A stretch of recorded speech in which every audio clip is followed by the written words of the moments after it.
Right. Big టాక్లో మనతో పాటు కాటా గౌతమ్ గారు విశ్లేషకులు, కంచెల విజయభాస్కర్ గారు టీడీపీ రాష్ట్ర నాయకులు, బొట్ల రామారావు గారు వైసీపీ రాష్ట్ర కార్యదర్శి, పూడి తిరుపతిరావు గారు బీజేపీ రాష్ట్ర అధికార ప్రతినిధి కూడా మనతో జాయిన్ అయ్యారు. ముందుగా కాటా గౌతమ్ గారు. గౌతమ్ గారు వినిపిస్తుందా? ఎస్, క్లారిటీగా నా వాయిస్ మీకు వినబడుతుందా? Yes sir. పీసీఆర్ దగ్గర సౌండ్ కొంచెం ఆపండి. ఎస్, అది మీ పక్కన ఉన్న వాళ్ళు మీట్లో పెట్టుకోండి, కొద్దిగా ఆడియో మీట్లో పెట్టుకోండి మిగతా వారు. ఎస్, గౌతమ్ గారు, ఏదైతే రాజకీయ దుమారం అయితే ఆంధ్రప్రదేశ్లో రేగుతుంది, ఏదైనా మెడికల్ కాలేజీలు అంటే 17 వైసీపీ హయాంలో 17 మెడికల్ కాలేజీలకు కడితే దాన్ని ఇప్పుడు ప్రైవేటీకరణ చేస్తారు అనేది జరుగుతున్న చర్చ. ఎందుకంటే కూటమి ప్రభుత్వం ప్రైవేటీకరణ చేసి ప్రైవేటుగా కట్టిస్తేనే బాగుంటుంది, ప్రైవేటు చేద్దాలని. కానీ జగన్ సర్కార్లో ఉన్నప్పుడు 17 మెడికల్ కాలేజు, అందులో ఒక్కటి కూడా అంటే కట్టిన దాఖలాలు లేవు. ఓన్లీ ముగ్గు పోసారు, లేకుంటే తవ్వారు, లేదంటే గోడల వరకు వెళ్ళారు, లేదంటే పిల్లర్ల వరకు వెళ్ళారు తప్ప ఏ ఒక్క కాలేజీ పూర్తి స్థాయిలో క్లారిటీ కాలేదు. అందుకే ప్రైవేటీకరణకు ఇచ్చేస్తున్న నేపథ్యంలో ఇవి క్లారిటీగా పైకి వస్తాయి. అప్పుడు P3 విధానాన్ని అమలు చేస్తే బాగుంటుంది అనేది కూటమి ప్రభుత్వం లక్షణం. ఎలా చూడొచ్చండి ఈ దుమారానికి? యాక్చువల్గా ఇప్పుడు P3 విధానం అనంటే అది పూర్తిగా ప్రైవేటైజేషన్ వైపుగా అడుగులేస్తున్నారు అని వైసీపీ వాళ్ళ వాదన అయితే నేను అంగీకరించలేనులే. కానీ పూర్తిగా కట్టలేదు, ఏ ఒక్క కాలేజీ కూడా కట్టలేదు అనేది కూడా అంగీకరించేది కాదు. కొన్ని కాలేజీలు కొన్ని బిల్డింగుల వరకు కట్టడం జరిగింది, అది స్వయాన కనపడతానే ఉంది. కాకపోతే నిన్న నర్సీపట్నం దగ్గరలో ఉన్న ఈ కాలేజీని ఏదైతే జగన్మోహన్ రెడ్డి గారు సందర్శించడానికి వెళ్ళారో దాని పరిస్థితి ఆ కట్టిన వాటికంటే కొంచెం అధ్వానంగానే ఉంది, ఇంకా పిల్లర్ల దశలోనే ఉంది. కాకపోతే ఇప్పుడు ఈ P3 విధానం దేన్నైతే జగన్మోహన్ రెడ్డి గారు ఇప్పుడు వ్యతిరేకిస్తున్నారో అది భారత ప్రభుత్వం కానీ భారతదేశంలో ఉన్న ప్రతి రాష్ట్రంలో ఉన్న ప్రతి రాష్ట్ర ప్రభుత్వం కానీ ఆ విధానాన్ని అవలంబిస్తున్నారు. అంటే అది పూర్తిగా ప్రైవేటైజేషన్ అని అనుకుంటే గనక అలాంటి ప్రైవేట్ కట్టబెట్టే దాన్ని భారత ప్రభుత్వం కానీ మిగతా రాష్ట్ర ప్రభుత్వాలు కానీ ఎందుకు చేస్తాయి? ఇప్పుడు మనకున్న కొన్ని లెక్కల ప్రకారంగా చూస్తే P3 విధానంలో ఇప్పటి వరకు భారతదేశం మొత్తంలో జరిగిన ఈ వర్క్స్ ఏదైతే ఉన్నాయో అవి 9242 ఇన్ఫ్రాస్ట్రక్చర్స్ని ఈ P3 విధానంలో కట్టడం జరిగిందండి మన ఇండియా వైడ్గా. అందులో దరిదాపుగా 6,81 లక్షల కోట్ల రూపాయలు దాని కింద వెచ్చించారు. అందులో రైల్వే ప్రాజెక్ట్స్ ఉన్నాయి, రైల్వే టన్నెల్స్ ఉన్నాయి, రోడ్లు ఉన్నాయి, ఇక పవర్ ఇన్ఫ్రాస్ట్రక్చర్స్ ఉన్నాయి. వీటన్నిటిని ప్రైవేట్ అయిపోయింది. ఇప్పుడు రైల్వే ప్రైవేట్ పరం అయిపోయింది అనుకుంటామా? అందులో వేసిన ట్రాకులను కానీ కట్టిన టన్నెల్స్ని కానీ. అలాగనే ఇప్పుడు మెడికల్ కాలేజీలు కూడా P3 విధానంలో కట్టారు అనంటే అది ప్రైవేటైజేషన్ అయిపోతుంది అనేది మాత్రం అవాస్తవం. కాకపోతే అలాంటి ఒకటి ఇప్పుడు అశ్వత్థామ హతహ కుంజరహ అన్నట్టుగా జగన్మోహన్ రెడ్డి గారు అన్ని మాట్లాడి చివరిలో ప్రైవేటైజేషన్ చేస్తారని ఒక చిన్న అబద్ధం చెబుతారు. ఆ అబద్ధాన్ని వీళ్ళు కొండలు చిలవలు పలవలుగా దాన్ని ప్రచారం చేసే ప్రయత్నం జరుగుతుంది ఈ రోజున. P3 విధానం అంటే ఈ ఖచ్చితంగా అదేంటి పబ్లిక్ ప్రైవేటు పార్ట్నర్షిప్ విధానం. ప్రతి ఒక్క రోడ్డు అలాగే నిర్మించబడింది. వాజ్పేయి గారి హయాం దగ్గర నుంచి P3 విధానం ప్రాచుర్యంలోకి వచ్చింది. 9,000 పైన వర్క్స్ జరిగాయి ఇక్కడ భారతదేశం మొత్తంలో. ఇప్పుడు అలాంటి P3 విధానానికి కొత్త భాష్యం చెబుతాను అని అంటే గనక ప్రజల్ని తప్పుదోవ పట్టించినట్టే. యాక్చువల్గా నిన్న జగన్మోహన్ రెడ్డి గారు చేసింది మెడికల్ కాలేజీల పట్ల ఆయనకున్న నిబద్ధత, లేకపోతే ఆయన కట్టిన వాటన్నిటిని ప్రైవేటైజేషన్ చేస్తున్నారని చూపించుకోవడానికంటే కూడా ఇక్కడ బల ప్రదర్శన చేయటానికి ఎక్కువ ఆయన ఉత్సాహం ఉత్సుకత చూపించినట్టుగా కనపడతా ఉంది. మరి లండన్ యాత్రకు వెళ్లే ముందుగా ఒక పెద్ద ఊర్గోళం అంటే ఒక ఉత్సవం లాంటిది ఒకటి జరిపి లండన్ వెళ్దామని అనుకున్నారేమో జగన్మోహన్ రెడ్డి గారు, మనకు తెలియదు. కానీ ఈ మెడికల్ కాలేజీలు అందున ఇప్పుడు మరి నోరుజారి స్పీకర్ గారు కూడా జీవో ఎక్కడుంది అని ఒక మాట ఏదో అన్నారు. అది తప్పేననుకోండి. ఆ జీవోను కూడా చూపించి అసలు ఆ ప్రాంతం నుంచే మనం ఏదన్నా ఒక ఉధృతంగా ఇప్పుడు ప్రతిపక్షంలో ఉన్న వాళ్ళు ఏం చేస్తారు? ప్రభుత్వం చేసే తప్పుల్ని ఎత్తు చూపించే ప్రయత్నం చేస్తారు. కాకపోతే 2014-19 మధ్య కానీ ఇప్పుడు ఈ కూటమి నడుస్తున్న దీంట్లో కానీ ఎక్కువ అబద్ధ ప్రచారం ఎక్కువ నడుస్తుంది. ఎందుకంటే సేమ్ మాడ్యూల్, వీళ్ళ దగ్గరున్న మాడ్యూల్, వైసీపీ దగ్గరున్న మాడ్యూల్ పింక్ డైమండ్ మాడ్యూలే, కమ్మ డిఎస్పీల మాడ్యూలే, కమ్మరావతి మాడ్యూలే. ఇప్పుడు ఈ మెడికల్ కాలేజీల విధానం మీద, ప్రైవేటైజేషన్ అనే దాని మీద కూడా ఖచ్చితంగా అలాంటి ఫేక్ మాడ్యూలే ఉంది. P3 అని అంటే పూర్తిగా అర్థం చేసుకోవాల్సిన అవసరం ఉంది. చాలా గవర్నమెంట్ ప్రాజెక్టులు దాని కిందే నిర్మితం అవుతున్నాయి. అంటే దాని మొత్తం ప్రైవేటైజేషన్ అయిపోతుంది అనేది కాదు అనేది కూడా ఇక్కడ అందరూ తెలుసుకోవాలి. మరి ఇక ఆ విధానంలో జగన్మోహన్ రెడ్డి గారు ఏం మాట్లాడతారో, లేకపోతే ఇంకా ఆ పార్టీ నాయకులు ఏం మాట్లాడతారో అనేది ఇక అది వాళ్ళ ఇష్టం, మనం ఏం చెప్పలేం దానికి. కాకపోతే P3 అంటే అచ్చమైన అర్థం ఏమిటి అనేది వివరంగా చూసుకుంటే కనుక పబ్లిక్ ప్రైవేట్ పార్ట్నర్షిప్. ఆ పార్ట్నర్షిప్ ఎలా ఉంటుంది? రోడ్లకైతే టోల్ గేట్లు పెట్టి ఫీజులు వసూలు చేసుకోవడానికి ఇలాగుంటది. ఈ విధానంలో ఇప్పుడు ఈ మెడికల్ కాలేజీల్లో ఏ విధానం తీసుకొస్తారు, ఆ విధానంలో ఉన్న లోటుపాట్లు ఏమిటి అనేది ఒకసారి చర్చిద్దామంటే చర్చిద్దాం. కాకపోతే నిన్ననే మరి మంత్రి సత్యకుమార్ గారు పెద్ద అభాండం అయితే వేశారు. మరి దాన్ని ఏ రకంగా ప్రూవ్ చేస్తారనేది కూడా చూడాలి. గతంలో జగన్మోహన్ రెడ్డి గారు అన్నిటికీ పర్మిషన్లు ఇచ్చారు తప్ప అంతగా ఫండ్స్ కూడా ఏమి ఇవ్వలేదు. కాకపోతే అప్పుడు కాంట్రాక్ట్లు ఇచ్చిన గుత్తేదారుల దగ్గర ఒక్కొక్క కాలేజీకి 100 కోట్ల రూపాయలు ఆయన ముడుపులు పుచ్చుకున్నాడు. దాదాపుగా 17 కాలేజీలు 1700 కోట్లు అన్నట్టుగా నిన్న సత్యకుమార్ గారు చెప్పిన మాట అది. మళ్ళీ 1700 కోట్లు అనగానే మనకు గుర్తొస్తుంది చూడండి, అదానీ పవర్ ఎనర్జీస్ 1750 కోట్లు, ఏది అమెరికా నుంచి వచ్చిన సమాచారం ఏంటో మళ్ళీ అంతా తిరిగి తిరిగి ఆ 1700 కోట్ల దగ్గరికి వచ్చింది. ఇలాంటి వ్యవహారంలో ఇప్పుడు ప్రతిపక్షం ఏదైనా ఒకటి ప్రజల పక్షాన నిలబడటానికి ఏం మాట్లాడుతుంది అని అంటే ఆ మాటలో దరిదాపుగా నిజం ఉండే అవకాశం ఎక్కువగా ఉండాలి. కాకపోతే అంత నిజం అయితే కనపడటం లేదు ఇక్కడ. రైట్. తిరుపతిరావు గారు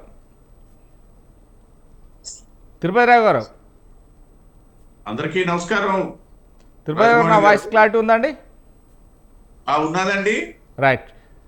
ఏదైతే P3 విధానాన్ని అవలంబిస్తుంది, ఖచ్చితంగా ప్రైవేటీకరణ చేస్తుంది ఈ కూటమి ప్రభుత్వం అంటూ కూడా జగన్ మండిపడ్డారు. అదేవిధంగా కూడా ఈరోజు ప్రెస్ మీట్లు పెట్టి కూడా వైసీపీ వ్యక్తులు కూడా చెప్పడం జరుగుతుంది. ఎందుకంటే మెడికల్ పాపులేషన్లో ఖచ్చితంగా మెడికల్ మొత్తానికి గాను ఇదంతా కూడా ప్రైవేటీకరణ చేస్తారు. ఇప్పటికీ మేము 17 కాలేజీలు కట్టాం, ఇప్పటి వరకు ఇక్కడికి చేసింది లేదు. మొత్తం ఈ గవర్నమెంట్ తీసుకువెళ్ళి ప్రైవేటీకరణ చేయడానికి వీలున్నారు. అంటే ప్రైవేటీకరణ చేయడానికి మెడికల్ కాలేజీలను ప్రైవేటీకరణ చేస్తారా? ప్రైవేట్ మెడికల్ కాలేజీలు ఉంటే కాకుంటే ఆంధ్రప్రదేశ్లో గవర్నమెంట్ పర్మిషన్ ఇస్తే కావచ్చు, ఎందుకంటే కేంద్ర గవర్నమెంట్ రాష్ట్ర గవర్నమెంట్లు. కానీ ప్రభుత్వం కట్టేటికి ప్రైవేటీకరణ చేయొచ్చా? ఎలా చూడొచ్చు? రాజమౌళి గారు, ఇక్కడ 2 విషయాలు మనం అబ్జర్వ్ చేయాల. ఒకటి, ప్రతిపక్ష నేత ఏదో ఒక రూపేణా ప్రజల్లోకి వచ్చాడు, దాన్ని మనం ఆహ్వానించాల. ఎందుకనేసి అంటే అటు మేము శాసనసభలో కూటమి తరపున శాసనసభలో అవకాశం ఇస్తాము అనేసి అంటే మాకు హోదా కావాలని రావట్లేదు. ప్రతిపక్షం తాలూకా బాధ్యత ఈ విధంగానైనా నిర్వర్తిస్తున్నందుకు సరే, అది ఇది రైట్ ఆర్ రాంగ్ అనేది పక్కన పెడితే ఆ విధంగా ఆహ్వానించదగ్గ పరిణామం. అయితే నర్సీపట్నం కాలేజీని ఎంచుకోవడానికి అయ్యన్న పాత్రుడు గారి తాలూకా కాంటెక్స్ట్ ఇవన్నీ ఒక పక్కన పెడితే, ఇప్పుడు ఆ సందర్భాన్ని కూడా ఇక్కడ మనం ఆలోచించాల. పెద్దలు గౌతమ్ గారు చెప్పారు, ఏదైతే బిఫోర్ ఫారెన్ ట్రిప్ ఇది ఒక ట్రిప్ అని చెప్పేసి. సో ఆ విధంగా ఇవాళ ఈ కాలేజీలకు సంబంధించి దీని పూర్వోత్తరాలు ఎవరికి తెలియదు. నేను చెప్తాను, దేశంలో పాపులేషన్ మరియు డాక్టర్స్ తాలూకా రేషియోని తగ్గించాలన్నటువంటి ఆలోచనతో కేంద్ర ప్రభుత్వం నరేంద్ర మోడీ గారు ఈ కాలేజీని ఒక ఆంధ్రప్రదేశ్ రాష్ట్రానికి శాంక్షన్ చేయలేదండి. పక్కన ఉన్న తెలంగాణకి శాంక్షన్ చేశారు, కర్ణాటకకి శాంక్షన్ చేశారు, నార్త్ ఇండియాలో శాంక్షన్ చేశారు, నార్త్ ఈస్ట్ లో కూడా శాంక్షన్ చేశారు. కాకపోతే ఈ medical council of India taluka guide lines అనేవి కొన్ని ప్రాంతాల్లో కొన్ని రకాలుగా ఉంటాయి. ఇప్పుడు నార్త్ ఈస్ట్ లో అనేసి అంటే మనకున్నంత స్ట్రిక్ట్ గైడ్ లైన్స్ ఎవరు ఉండవు, రిలాక్సేషన్స్ ఉంటాయి అక్కడ. అంతే అన్ని రాష్ట్రాలకి శాంక్షన్ చేస్తూ మనకి 17 కాలేజీలు శాంక్షన్ చేశారు.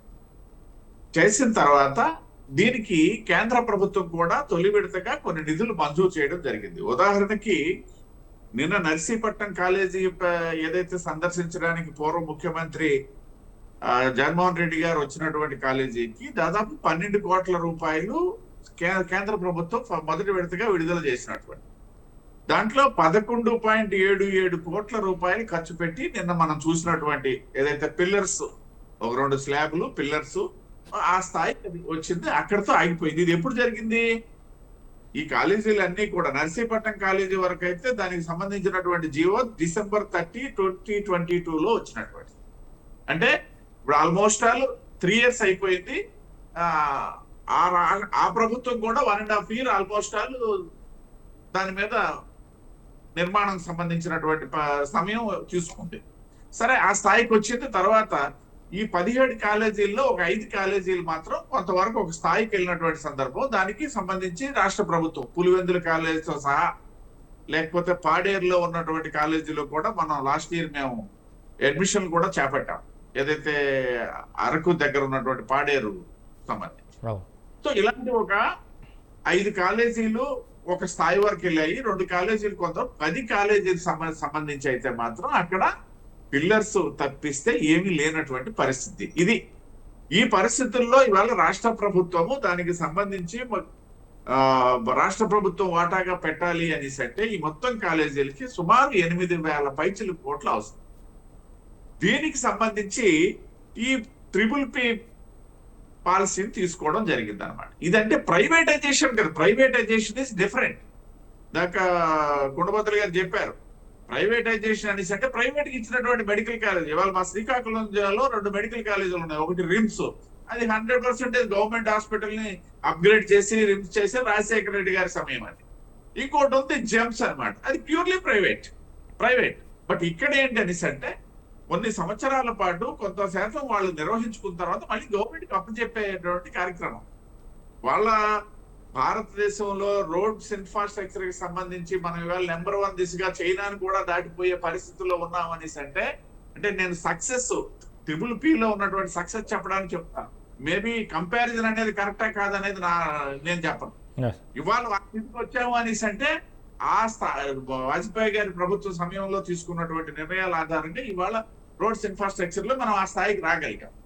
అదే పరిస్థితిని ఇవాళ కూటమి ప్రభుత్వం తీసుకొని ముందుకెళ్ళడం జరుగుతుంది. అంతేగాని ఇదేదో ప్రైవేట్ కి అప్పచెప్పేయడం కానీ లేకపోయినట్లయితే ప్రైవేట్ చేతిలో అపరంగా పెట్టేయడం కానీ జరిగే పని కాదు.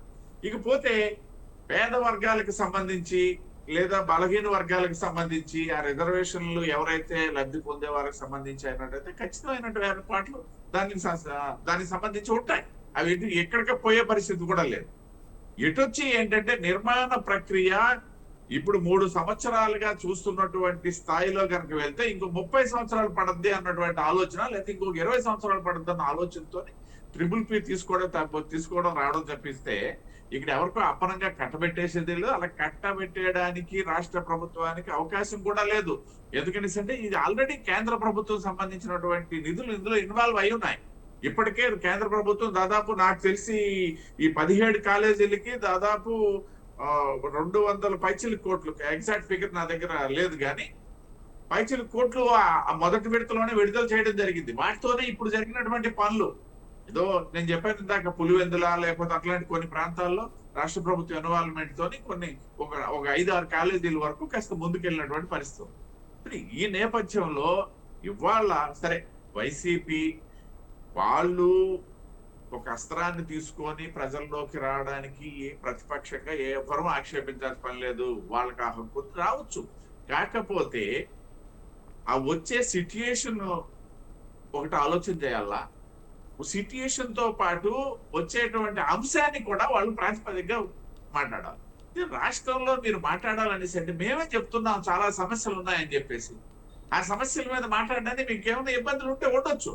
కానీ ఇటువంటి సమస్యలు తీసుకొని కేవలం మెడికల్ కాలేజీ ప్రైవేటులకు ఇచ్చేస్తున్నారు అన్నటువంటి ఇది ఏదైతే సృష్టించడం. రెండోది నిన్న విశాఖపట్నం వచ్చినటువంటి సందర్భం కూడా, విశాఖపట్నంలో ఉన్నటువంటి పరిస్థితులను కూడా ఒక మాజీ ముఖ్యమంత్రి ఆయనేమి కేవలం ఒక పార్టీ అధినేతగా ఇవాళ ఉన్నటువంటిది లేదా మేము చెప్తాం, ఆయన ఇవాళ కేవలం మామూలుగా అధికారికంగా తీసుకున్నట్టు పులివెందుల ఎమ్మెల్యే అంటారు మా వాళ్ళు. ఎందుకంటే ప్రతిపక్ష నేత హోదా లేదుగా. కానీ పూర్వ ముఖ్యమంత్రి అని ఉంది కదా, పూర్వ ముఖ్యమంత్రిగా కొన్ని ఆలోచనలు ఉండాలి. నేను ఒకటే చెప్తా, ఇంతకు ముందు పూర్వ ముఖ్యమంత్రిగా ఉండేటప్పుడు మీకు జనాల్లో చాలా ఆదరణ ఉంది అని మీరు విశ్వసించేటప్పుడు ఒకవైపు పరదాలు కట్టుకొని ఒకవైపు ఉన్న చెట్లు కొట్టేసి సెక్యూరిటీ మెజర్స్ అని చెప్పేసి వచ్చినటువంటి ముఖ్యమంత్రి గారు మరి నిన్న ఏమైందని చెప్పి ఏమీ లేకుండా జస్ట్ సింపుల్ గా ఒక సాధారణ కార్యకర్తలాగా వచ్చి అక్కడ వాలిపోయారే వైజాగ్ లో. మరి అప్పుడు ముఖ్యమంత్రిగా ఉన్నప్పుడు మీకు ఉన్నటువంటి అభద్రతా భావం ఇవాళ పోయిందా? అంటే ప్రజల్లో మీకు ఏమన్నా భద్రత పెరిగిపోయిందా? ప్రజల్లో మీకు ఏమన్నా అప్పుడు ఉన్న థ్రెట్ ఇప్పుడు లేదా? ఇవన్నీ హాస్యాస్పదమైనటువంటి సందర్భాలు. కాబట్టి కేవలం రాజకీయం కోసమే రాజకీయం చేయడం అనేది ఇక్కడ కనబడుతున్నది తప్పిస్తే, ఒక ప్రైవేటైజేషన్ అయిపోతున్నాయి మెడికల్ కాలేజీలు, లేదా దానివల్ల ప్రజలకి ఇంత నష్టం వస్తుంది, లేకపోతే రాబోయే డాక్టర్లకి ఇంత నష్టం అవుతుంది, లేకపోతే రాబోయే పేషెంట్లకి ఇంత నష్టం అవుతుంది అన్నటువంటి ఆలోచనతో కనుక వచ్చినటువంటి వాడు తీసుకున్నటువంటి ఉద్యమాన్ని ఈవేళ ప్రజలు చూడట్లేదు. ఇది గమనించాలా, వాడు చేయాలా. ప్రతిపక్షం అన్నాక నేను ఇంకోటి చెప్తా, ఎప్పుడు చెప్పేదే మళ్ళీ చెప్తున్నా, ఈ దేశ రాజకీయ చిత్రపటంలో స్వతంత్రానంతరం ఎక్కువ రాష్ట్రాల్లో కేంద్రంలో ఎక్కువ పర్యాయాలు ఎక్కువ సంవత్సరాలు ప్రతిపక్ష పాత్ర, కేవలం 2 సభ్యులతో కూడా ప్రతిపక్ష పాత్ర, వీళ్ళలాగా పలాయనం చిత్తగించినటువంటి పాత్ర కాదు మాది. 2 సభ్యులు, ఒకరు జంగారెడ్డి గారు, ఇంకొకరు పాటిల్ గారు మహారాష్ట్రలో ఉండేటప్పుడు కూడా పార్లమెంట్ వదలకుండా ప్రతిపక్ష పాత్ర పోషించినటువంటి పార్టీ వారసుడిగా కార్యకర్తగా చెప్తున్నాను. మీరు ఏదైనా ఉంటే ముందు అసెంబ్లీలో ఫేస్ చేయాలా, అసెంబ్లీలో నిలదీయాలా, అసెంబ్లీలో ప్రభుత్వాన్ని అడగాలా, అడిగిన తర్వాత ప్రజాక్షేత్రంలోకి రావాలి. రావడంలో తప్పుడేం లేదు, రావాలి మీరు. ఆ పని ఏదైతే మేము మా ఉత్తరాంధ్రలో సామెత ఉంది, పెసరగుడ్లో వదిలేసి పప్పుగుండలో దేవులు ఆడడం అని చెప్పేసి. అంటే ఉంగరం పడిపోయింది, అది పెసరగుడ్లో. ఇక్కడ పప్పుగుండలో దేవులు ఆడుతున్నారు జగన్మోహన్ రెడ్డి గారు. పెసరగుడ్లో దేవులు ఆడితే దొరుకుతుంది, లేకపోతే లేదు. సో ఇది ప్రశ్నిస్తున్నాను తప్పిస్తే వాళ్ళు ప్రతిపక్ష పాత్ర పోషించడంలోనా, వాళ్ళు ప్రభుత్వాన్ని నిలదీయడంలోనా సక్సెస్ఫుల్ గా వెళ్ళినట్టయితే ప్రజాస్వామ్యం పరిడి వెళ్తుంది. అందులో ఖచ్చితంగా మేము ఆలోచిస్తాం. ఇవన్నీ ఏదో కాలక్షేపాన్ని తీసుకున్నటువంటి కార్యక్రమాలే తప్పిస్తే ప్రజా స్పందన ఏ విధంగా ఉందని తీసుకొని ప్రజలకి క్షమించాలి, ప్రజలకి మేలు చేకూరే కార్యక్రమాలకి అయితే కనబట్టడం లేదండి. రైట్ అండి తిరుపతి రావు గారు. బొట్ల రామారావు గారు, ఒక్క నిమిషం. విజయభాస్కర్ గారు ఒక్కసారి మీ వీడియో ఆన్ చేయండి. విజయభాస్కర్ గారు. రైట్. రామారావు గారు నమస్కారం అండి. నమస్తే. మొత్తం మీద నర్సీపట్నం వెళ్ళినటువంటి మాజీ ముఖ్యమంత్రి జగన్మోహన్ రెడ్డి అని అంటే చాలా, ఎందుకంటే ఉన్న కూటమి ప్రభుత్వం మీద చాలా విరుచుకుపడ్డాడు. ఎందుకంటే ఇంత పెద్ద ఎత్తున కట్టిన కాలేజీ అగపడుతుంది, మా హయాంలో ఇన్ని కాలేజీలు 17 మెడికల్ కాలేజీలను కట్టి నిరూపించాం, కానీ ఇప్పటి వరకైతే దీన్ని ప్రైవేటీకరణ చేసి పేదవాళ్లకు వైద్యం అందకుండా చేస్తుంది ఈ కూటమి ప్రభుత్వం. ఇది ప్రజలు ఖచ్చితంగా వారికి తిరిగి బుద్ధి చెప్తారు అనే మాటలు కూడా తను మాట్లాడడం జరిగింది. ఈరోజు కూడా వైసీపీకి సంబంధించిన నాయకులు కూడా ప్రెస్ మీట్లు పెట్టి వారు కూడా మాట్లాడారు. ఎలా చూడొచ్చు అంటే 17 మెడికల్ కాలేజీలు పెట్టిన వ్యక్తి ఏదైతే దాన్ని పూర్తి స్థాయిలో కట్టడాలు లేవు, ఖచ్చితంగా కట్టారు, కానీ పూర్తి స్థాయిలో మెడికల్ కాలేజీలు కాలేదు. అప్గ్రేడ్ చేయాలంటే ఎంత టైం పడుతుంది? ఒక మెడికల్ కాలేజ్ కట్టి వీటికి పెయింట్ వేసి ఓకే అని ఇవ్వాలంటే ఎంత టైం పడుతుంది? 2 సంవత్సరాలు, 3 సంవత్సరాలు, 5 సంవత్సరాల? ఎలాంటి ముందుకు పోని లెక్కలలో ఇప్పుడు ప్రభుత్వం చేంజ్ అయిన తర్వాత దాన్ని తీసుకునే స్టెప్పును బట్టి మాత్రమే జగన్మోహన్ రెడ్డి గారు మాట్లాడుతున్నారు అనేది టీడీపీ వాదన, కూటమి ప్రభుత్వం వాదన. ఎలా చూడొచ్చు? నమస్కారం అండి రాజమౌళి గారు. ముందుగా మీకు, స్వతంత్ర టీవీ యాజమాన్యానికి, వీక్షకులకు, అట్లాగే ప్యానల్లో పాల్గొన్నటువంటి గౌతమ్ గారు, తోడు తిరుపతిరావు గారు, అట్లా విజయభాస్కర్ గారికి అందరికి కూడా హృదయపూర్వక శుభ సాయంత్రం నమస్కారాలు తెలియజేస్తూ, ఇక్కడ మనకి ఒక అంశం అండి.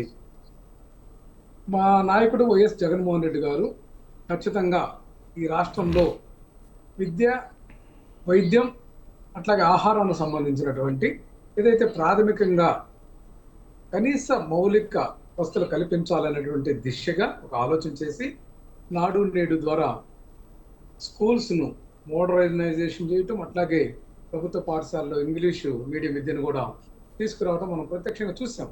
దాన్ని కూడా వీళ్ళు రకరకాల సంఘాలు పెట్టి వ్యతిరేకించారు.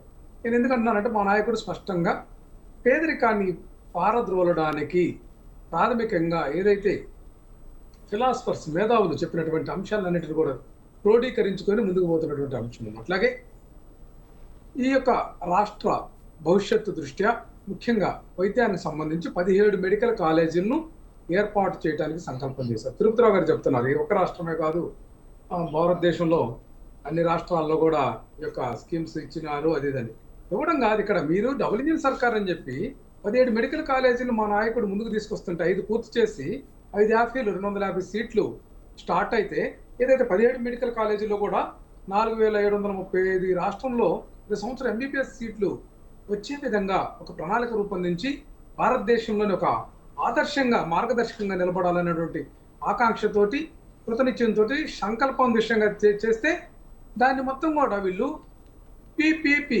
పబ్లిక్ ప్రైవేట్ పార్ట్నర్షిప్ అని, ఏదైతే ప్రైవేటీకరణ అనే దాన్ని డైరెక్ట్గా కాకుండా మనకు కూడా తెలుసు ఇంతకుముందు కూడా మన ఏదైతే 2014 నుంచి 19 వరకు కానీ అంతకుముందు ఏదైతే 95 నుంచి 2004 కానీ చంద్రబాబు నాయుడు గారి పరిపాలనలో దాదాపు ప్రభుత్వ రంగ సంస్థలను 54 ముఖ్యమైనటువంటి సంస్థలను, ఫ్యాక్టరీలను, అట్లాగే పంచదార కర్మాగారాలని, కోఆపరేటివ్ సెక్టార్లో ఉన్నటువంటి అనేక కర్మాగారాలన్నింటిని కూడా ప్రైవేటైజేషన్ చేసినటువంటి అంశం మనం ఈ సందర్భంగా గుర్తు చేసుకోవాలి మేడం. అట్లాగే ఇక్కడ రాజమౌళి గారు గుర్తు చేసుకోవాలి సార్. ఇక్కడ ఇంకోటి ఏంటంటే మనం చూస్తే పాడేరు పులివెందులు కూడా ఈరోజు అవి అందుబాటులోకి వస్తే పూర్తయిన నిర్మాణాలు, వాటిల్లో 50 సీట్లు ఇవ్వాల్సి ఉంటే మాకు అసలు ఈ రాష్ట్రానికి సీట్లే వద్దని చెప్పి రాసినటువంటి దౌర్భాగ్యపు ప్రభుత్వం మన ఆంధ్రప్రదేశ్ కాదా రాజమౌళి గారు? ఆలోచించండి. మా నాయకుడు జగన్మోహన్ రెడ్డి గారు మొట్టమొదటగా 5 కాలేజీలను ప్రారంభం చేసి సెకండ్ ఫేజ్లో 5, తర్వాత లాస్ట్ ఫేజ్లో 7 అందుబాటులోకి తీసుకురావాలని చెప్పి దురదృష్టవశాత్తు మా యొక్క ప్రభుత్వం రాలేదు. మేము ఓడిపోయాం కాబట్టి వీళ్ళు చేస్తున్నటువంటి యొక్క పరాచకాలు, వీళ్ళు చేస్తున్నటువంటి అపహాస్యాలు ముందుకు వస్తున్నాయి. అసలు ఎంత దుర్మార్గం అంటే, ఒక శాసనసభ స్పీకర్గా ఉన్నటువంటి వ్యక్తి మాట్లాడాల్సినటువంటి మాట్లాడండి, అసలు దానికి జీవో లేదంటాడు. నర్సీపట్నంలో మెడికల్ కాలేజీకి జీవో లేదు, అక్కడ అసలు నిర్మాణం లేదు, పాడు లేదు, ఏమీ లేదని చెప్పి ప్రజలను మభ్యపెట్టాలని ఏదైతే వీళ్ళు తరచుగా చేసేటువంటి మోసపూరితమైనటువంటి మాటలు, అబద్ధాలను అదే విధంగా వదిలివేస్తే మా నాయకుడు రియాక్ట్ అయ్యాడు. ఎందుకంటే దానికి సంబంధించినటువంటి జీవోని ప్రదర్శించడమే కాదు, నర్సీపట్నంలో అక్కడ ఉన్నటువంటి కాలేజీ నిర్మాణ దశ ఏదైతే సగం పూర్తయినటువంటి పరిస్థితి ఉందనేది ప్రజలకు చెప్పడంతో పాటు నర్సీపట్నం సంబంధించినటువంటి శాసనసభ్యుడిగా ఉన్నటువంటి స్పీకర్, ఒక శాసనసభ స్పీకరు ఆదర్శంగా ఉండాల్సినటువంటి వ్యక్తి, అది స్పీకర్కి ఎన్నికైన రాజకీయాలు మానుకోవాల్సినటువంటి వ్యక్తి రాజకీయాలు చేస్తుంటే దాన్ని చాటి చెప్పడానికి, ఖచ్చితంగా తగిన బుద్ధి చెప్పడానికి మా నాయకుడు నర్సీపట్నం కార్యక్రమానికి పిలుపునిస్తే ఎన్నో ఆంక్షలు ఈ ప్రభుత్వం, ఆంక్షలన్నీ తట్టుకొని కూడా ఈరోజు ప్రజలు కూడా వర్షం సైతం లెక్క చేయకుండా ముందుకు వచ్చినటువంటి పరిస్థితి మనం చూసాం. ఈ సందర్భంగా మా నాయకుడి యొక్క ధైర్య సాహసాలు, మా నాయకుడి యొక్క విశ్వసనీయత, కమిట్మెంట్ అన్ని కూడా ముందుకు వచ్చినాయి అనేది ఈ సందర్భంగా నేను తెలియజేస్తున్నాను. రాజమౌళి రైట్. విజయభాస్కర్ గారు మీరు ఒక్కసారి ఆడియో మీట్ తీయరా?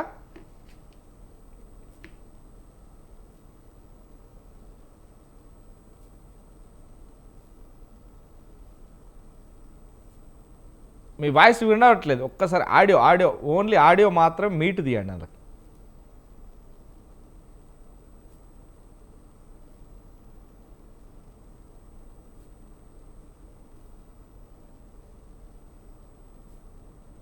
ఇప్పుడు ఓకే రైట్, కంటిన్యూ చేశారు. ఒక్క నిమిషం.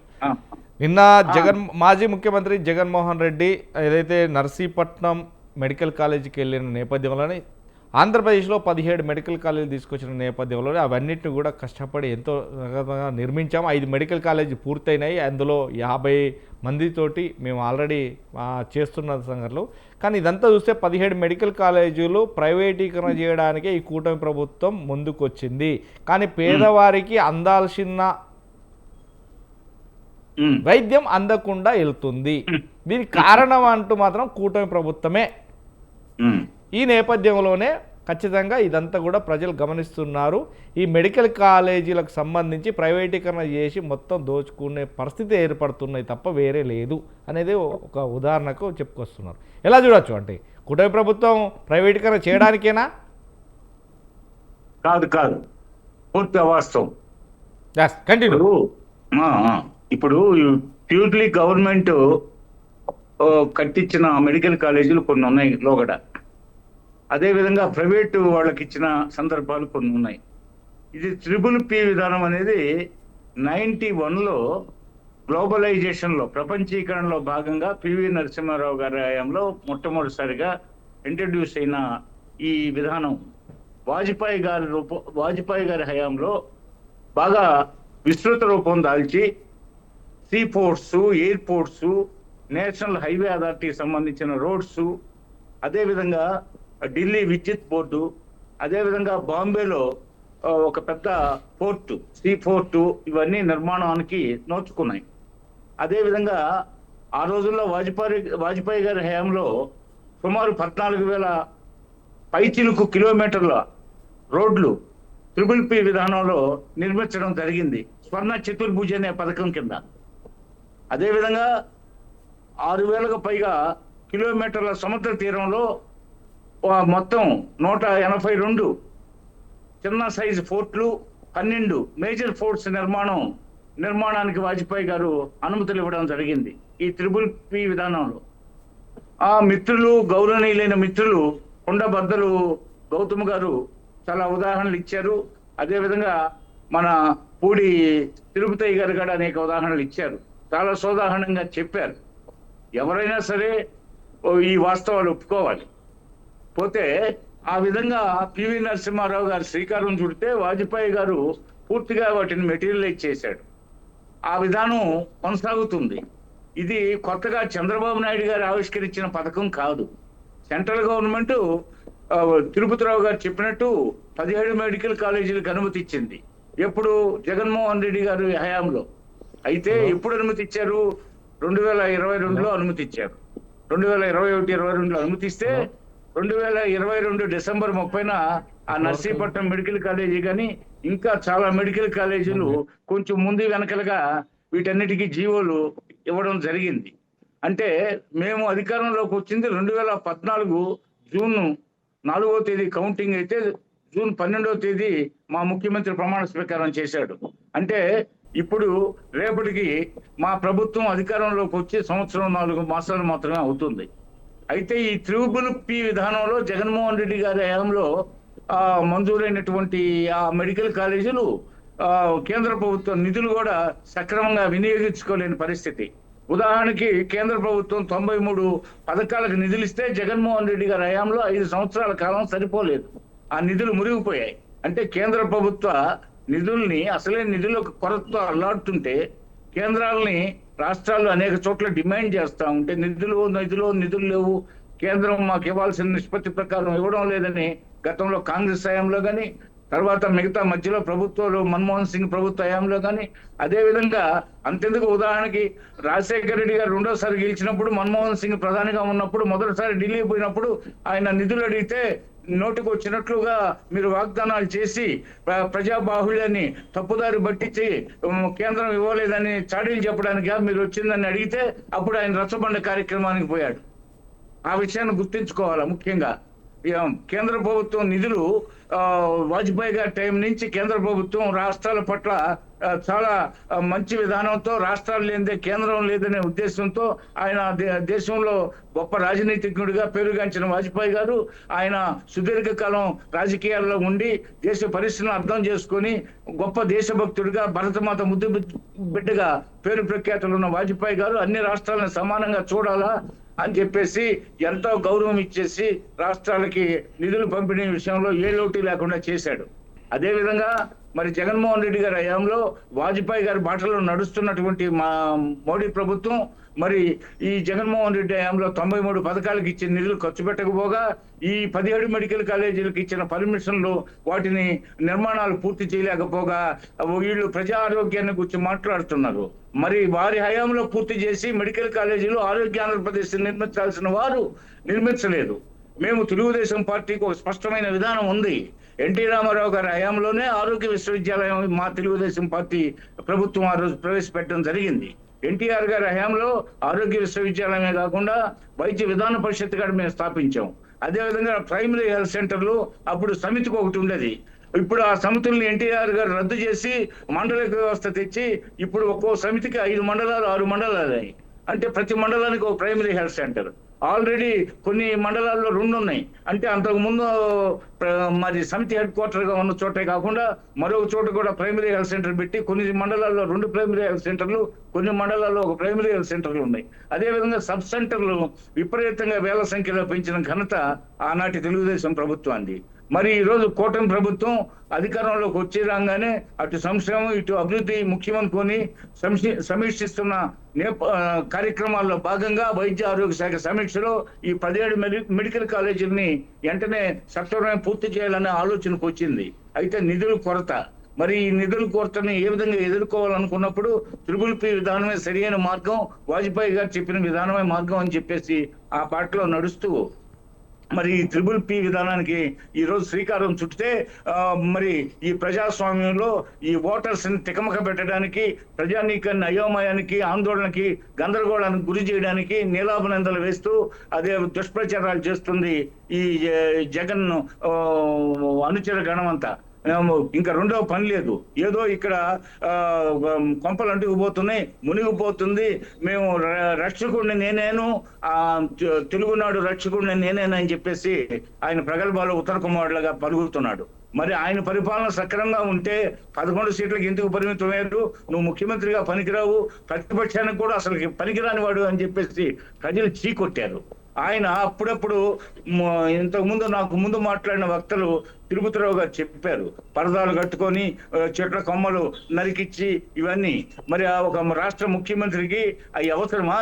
మరి పర్యావరణాన్ని దెబ్బతీస్తూ అసలే మొక్కలు కొరతుంది, చెట్లు తక్కువగా ఉన్నాయి, వాటి నిష్పత్తిని పెంచాలా, గ్రీనరీ పెంచాలని చెప్పి ప్రపంచ సంస్థలు ఘోషిస్తున్నాయి.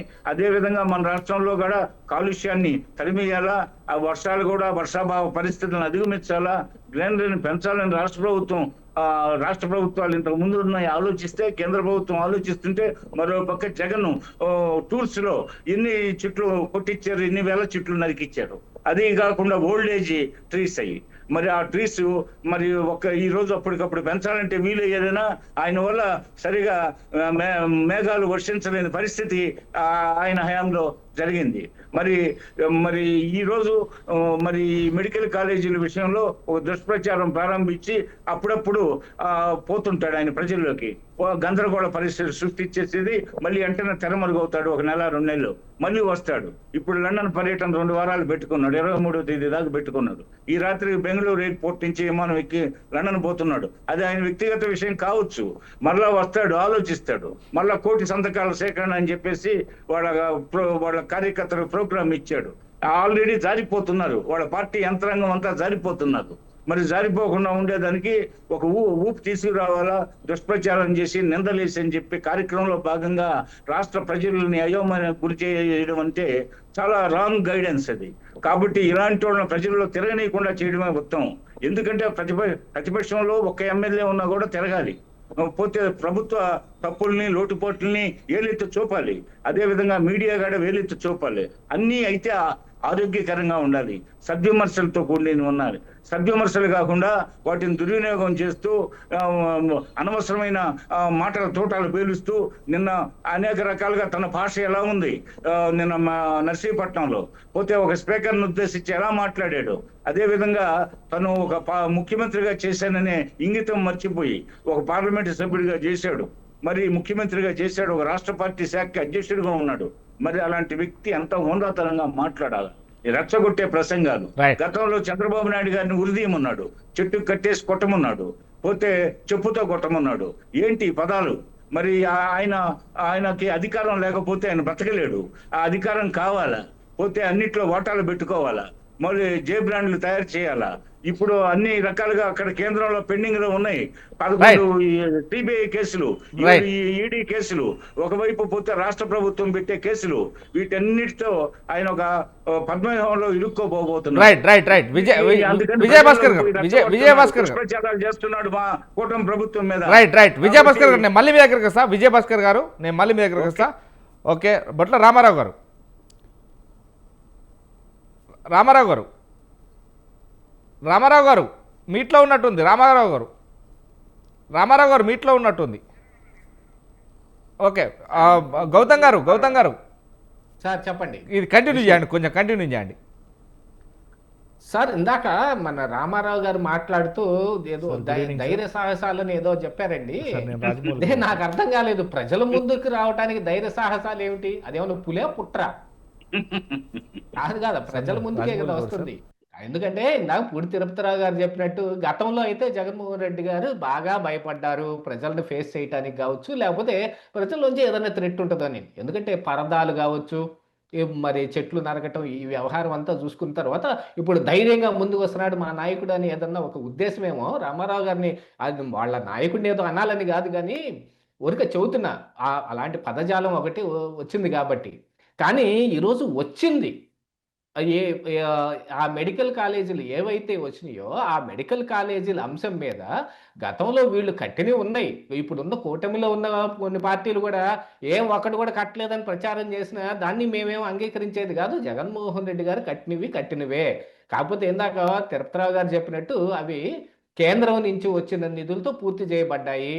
అసలు ఈ 17 మెడికల్ కాలేజీలు వచ్చిన సమయంలో జగన్మోహన్ రెడ్డి గారు నిర్ణయం తీసుకొని పర్మిషన్ ఇచ్చింది 5,000 కోట్ల రూపాయల పైచిలుకు తోటి నిర్మాణాలు చేపట్టాలి అనేది కదా ఆ రోజు పర్మిషన్లు ఇచ్చింది.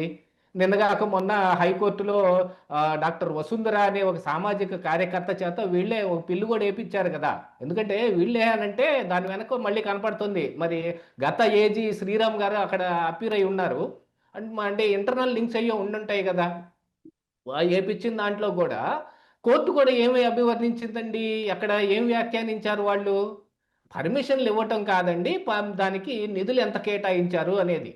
ఇప్పుడు ప్రస్తుతం రాష్ట్ర ప్రభుత్వాల దగ్గర నిధుల కొరత ఉండటం మూలాన కొత్త విధానాలను తెచ్చుకునే అవకాశం ఉంది. ఎందుకంటే మెడికల్ కాలేజీలు కట్టబడటం, అందులో విద్యార్థులు చదువుకోవటం, కొంతమంది కొత్త డాక్టర్లు తయారయ్యి ఇదిగో ఇప్పుడు ఉన్న ఈ డాక్టర్ల కొరతని తీర్చటం అనేది ఇంపార్టెంట్. కానీ ఈ ఈ ఇప్పుడు ఇది ప్రైవేటు పబ్లిక్ ప్రైవేటు పార్ట్నర్షిప్లో జరిగిందా, లేకపోతే స్వయంగా గవర్నమెంటే డబ్బులు తీసుకొచ్చి కట్టిందా? దీనికంటే అది కదా ముఖ్యం. కాకపోతే ఇప్పుడు ప్రైవేటైజేషన్ అనే ఆ చివరిలో ఇందాక నేను వాడిన అదే సామెత, అశ్వత్థామహత కుంజరహే, అంతా మాట్లాడి చివరిలో చిన్న అబద్ధం చెబుతారండి. పాలు మొత్తం విషం అయిపోయేటట్టు ఒక చిన్న విషం చొక్కేసినట్టు ఆ ఒక్క చిన్న అబద్ధం. అదే నేను చెబుతుంది ప్రైవేటైజేషన్ అనేది. ఇది ప్రైవేటైజేషన్ కాదు. ఇది ప్రైవేటైజేషన్ కాదు అని అనుకుంటే జగన్మోహన్ రెడ్డి గారి ఉద్యమమే లేదు అక్కడ. ఆయన దేని మీద ఉద్యమం చేయడానికి వెళ్ళాలి? ఇప్పుడు ఆయన ధైర్య సాహసాలతోటి ప్రజల ముందుకి ఏ విషయం మీద రావాలి? ఏమి లేదు. అక్కడ ఫేక్ అంటా నేను. ఆ ప్రైవేటైజేషన్ అనే దాన్ని ఫేక్ అంటా నేను. గతంలో ఆ పింక్ డైమండ్ గురించి చెప్పిన ఫేక్ మాటలు కానీ, లేకపోతే 24 మంది కమ్మడిఎస్పీలు అని గగ్గోలు పెట్టిన ఆ ఫేక్ ప్రచారం కానీ, లేకపోతే అమరావతికి కమ్మరావతి అని పేరు పెట్టిన ఫేక్ ప్రచారం కానీ, అలాంటి దానికి ఇప్పుడు ప్రైవేటైజేషన్ అనే ఒక కొత్త ఫేక్ ప్రచారం. దాన్ని చేయకండి. మీరు అధికారంలోకి రావడానికి మీరు వేరే పందా ఒకటి ఎన్నుకోండి. మీరు గతంలో ఈ ఇబ్బడిముబ్బడిగా ఏది పడితే అది ఇచ్చేసేయటానికి హామీలు ఇచ్చారు. అలాంటి హామీలు ఏదన్నా ఇచ్చినా బాగానే ఉంటుందేమో కానీ ఇప్పుడు జరుగుతున్న దాని మీద ఒక అభాండం. ఇప్పుడు ప్రజల్లో ఒక దుష్ప్రచారం తీసుకొని వచ్చే ప్రయత్నం చేస్తూ ఉన్నారు. దాని గురించి మాట్లాడాల్సి వస్తుంది. P3 అని అంటే ప్రైవేటైజేషన్ అని అనుకుంటున్నారు అనుకోండి, రేపు చాలా అంశాల్లో ప్రజలు దాన్ని అపార్థం చేసుకుంటారు. గౌతమ్ గారు, ఇప్పుడు PP3 అంటే 3 అంటే P3 అవలంబించే నేపథ్యంలో ఇప్పటి నుంచి కాదు కదా, ఎప్పటి నుంచో ఇప్పుడు నేషనల్ హైవేకి సంబంధించి కూడా P3 విధానమే నడుస్తుంది. ఎందుకంటే టోల్ ట్యాక్సీలు ఇవన్నీ కూడా P3 విధానమే కదా. P3 విధానంలో పోతాయి. 9,243 ఇన్ఫ్రాస్ట్రక్చర్లు P3 విధానంలో తయారయ్యాయండి. అవును. అందులో రైల్వే ప్రాజెక్టులు ఉన్నాయి, పవర్ ప్రాజెక్ట్, ఎనర్జీ ప్రాజెక్ట్స్ ఉన్నాయి, రెన్యూవబుల్ ఎనర్జీ ప్రాజెక్ట్స్ ఉన్నాయి, ఈ రహదారులు ఉన్నాయి. అంటే వాస్తవానికి అసలు ఇవన్నీ ఉన్నాయి. అంటే ఇదంతా కూడా మాజీ ముఖ్యమంత్రి జగన్మోహన్ రెడ్డి, ఎందుకంటే అంతకుముందు ఎంపీ చేశారు, ఇప్పుడు రాష్ట్ర ఒక ముఖ్యమంత్రి చేశారు 5 సంవత్సరాలు. అంటే తెలియక మాట్లాడతారా, తెలిసి కూడా కావాలనే క్లారిటీ కోసం మాట్లాడారా? ఎలా అర్థం చేసుకోవాలి? ఎందుకంటే ఒక హోదా, ముఖ్యమంత్రి హోదా, ఎందుకంటే మాజీ ముఖ్యమంత్రి గారు, ఎందుకంటే ఆ రాష్ట్రాన్ని 5 సంవత్సరాలు పరిపాలించారు. ఎందుకంటే కేంద్ర ప్రభుత్వంలో కూడా తన కాంగ్రెస్ గవర్నమెంట్లో కేంద్ర ప్రభుత్వంలో కూడా పనిచేశారు. అంటే యాక్చువల్గా ఇక్కడ అవగాహన లేమితోటి చెప్పారు అనే దాన్ని ఎవరు అంగీకరించడానికి లేదండి. 5 సంవత్సరాలు ముఖ్యమంత్రిగా చేసిన వ్యక్తికి ఆ మాత్రం అవగాహన లేకుండా ఏం ఉండదు. దాంతోపాటు ఏంటంటే గతంలో సిపిఎస్ రద్దప్పుడు చిట్ట చివరి వారానికి వచ్చి సజ్జల రామకృష్ణారెడ్డి చెప్పొచ్చు అవగాహన లేక ఆ రోజున హామీ ఇచ్చారు కదా అని. కానీ ఈ రోజు ప్రైవేటైజేషన్ అనే దానికి మాత్రం అవగాహన లేమనేది కాదు. ఆ విషయం అయితే పక్కాగా తెలిసిపోతానే ఉంది. ఇది ఏమిటి, ఈ రోజుకి ప్రజల్లోకి రావటానికి వీళ్ళు వేసుకుంటున్న ఒక ప్రణాళిక. ప్రజల్లోకి రావద్దని ఎవరు అనటం లేదు. ప్రజలంటే పులులు కాదు, పుట్రలు కాదు. రండి, జగన్మోహన్ రెడ్డి గారు ప్రజల దగ్గరకు రండి. అలాగనే అసెంబ్లీకి కూడా వెళ్ళండి. మీ 10 మంది ఎమ్మెల్యేలు ఒకసారి జగన్మోహన్ రెడ్డి గారిని కలిసి అసెంబ్లీకి వెళ్దాము, మనం ఏ మెడికల్ కాలేజీల అంశం మీద అసెంబ్లీలో మాట్లాడదాము. అప్పటికి ఎరువుల కొరత ఏది కేవలం ఆంధ్రప్రదేశ్ రాష్ట్రంలోనే కాదు, భారతదేశం అంతటా ఉన్న ఎరువుల కొరత మీద కూడా మనం గట్టిగా ప్రశ్నిద్దాము అని చెప్పిన రోజును కూడా నేను రానుకో అన్నాడు ఆయన అసెంబ్లీకి. అసెంబ్లీలో మాట్లాడటానికి ఇష్టం లేని జగన్మోహన్ రెడ్డి గారు ఇప్పుడు వచ్చి ప్రజల ముందు మాట్లాడతారు. ఎందుకంటే దాని వెనక ఒక ఉద్దేశం ఉందండి. అసెంబ్లీలో ఇది ప్రైవేటైజేషన్ చేస్తా ఉన్నారు మీరు అని మాట్లాడితే అది రికార్డెడ్ గా ఉంటుంది. కాదు అని ప్రూవ్ చేస్తే ఆ మాటని వెనక్కి తీసుకోవాల్సి ఉంటుంది. దాని దగ్గర దొరికిపోతారు. అదే ప్రజల ముందుకు వచ్చి గాలి మాటలు 4 మాట్లాడేసామనుకోండి, దానికి ఒక లెక్కపత్రం ఏమి ఉండదు. రైట్ అండి గౌతమ్ గారు. రామారావు గారు మీ వాయిస్ క్లారిటీ లేదు, ఎందుకంటే మీట్లో ఉన్నారండి. ఆయన 2 ఆపరేట్ చేస్తున్నాడు. అచ్చా ఓకే. తిరుపతిరావు గారు మీరు కంటిన్యూ చేయండి. అంటే ఒక PP3 విధానం అని అంటే వాస్తవానికి ఎప్పటి నుంచో కాదు, ఎప్పటి నుంచో కూడా ఉంది. ఈ నేపథ్యంలోనే ఇప్పుడు చూస్తే కనుక జగన్మోహన్ రెడ్డి ఇలా మాట్లాడడానికి నిజంగా కూటమి ప్రభుత్వాన్ని దుయ్యబట్టి ప్రజల వద్దకు తీసుకెళ్ళడానికి తప్ప ఇంకా ఏం చేసేది లేదనేది ఒక మాట ఇది అర్థమవుతుంది దీని పట్ల.